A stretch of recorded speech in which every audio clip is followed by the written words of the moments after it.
Let's get some immediate analysis on all of that with Pradeep Phillip. He's the head of Deloitte Access Economics. Pradeep, has the RBA made the right call?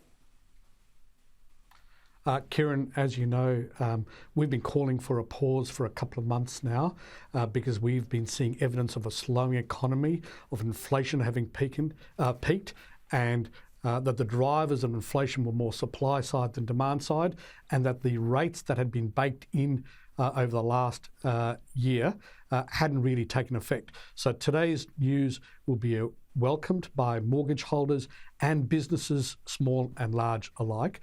But the Reserve Bank will remain vigilant around inflation, will act on the evidence, but today's news is welcome.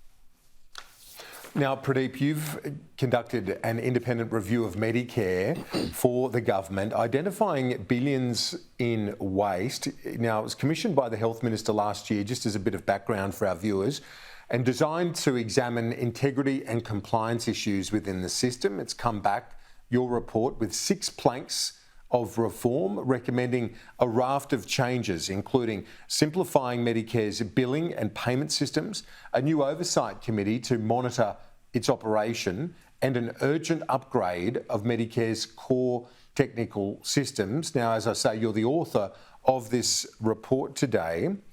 One thing you've found that is not happening is widespread fraud up to the tune of $8 billion a year as claimed elsewhere. Is that a fair assessment?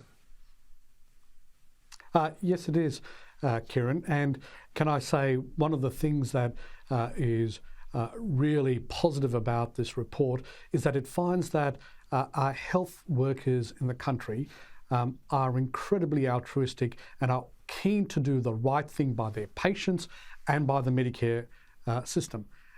What this review finds, though, is that the system is complicated. You know, there are around 6,000 Medicare items. There's over 500 million transactions going through each year. There are 14 claims channels in the system. So it is complicated, and people are making errors in the system.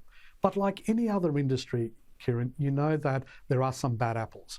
And so what this review finds is that the cost of as best as we can, the cost of non-compliance, errors in the system, fraud is around $1.5 billion to $3 billion a year.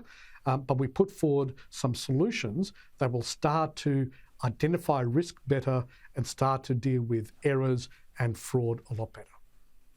And you've said it's not fit for purpose the way it operates today. You sort of alluded to a few of those reasons there. Can you elaborate on what needs to happen to make it fit for purpose in 2023? So, Kieran, you know, a lot of things have been changing. The burden of disease that Australians face has been changing. The healthcare models, the business models have been changing. Technology has been changing. You'd recall, you remember if you went to see a GP at the end of the consult, they'd fill out a piece of paper, use a clickety-clack machine, you would sign and hand over. Well, that world is no longer there. And our systems reflect a very simplified view of healthcare. Now it's about multidisciplinary care teams. It's about a healthcare provider not necessarily being the one who provides your service. And we've got corporatized medicine in the mix. So all of these things are changing the way healthcare is delivered. And our system has to take that into account and make it more efficient and effective so that our health professionals can do what they really do best, which is provide healthcare, without making errors, second-guessing the system, etc.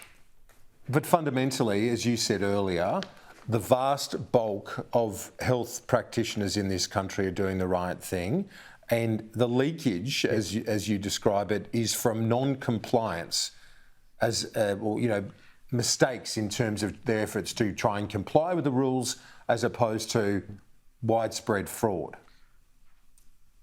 There is majority of it is non-compliance. There is some fraud in the system, and by the way, complexity is not an excuse, right? But we can fix complexity and identify the risks better, so that we can tackle why people are making errors.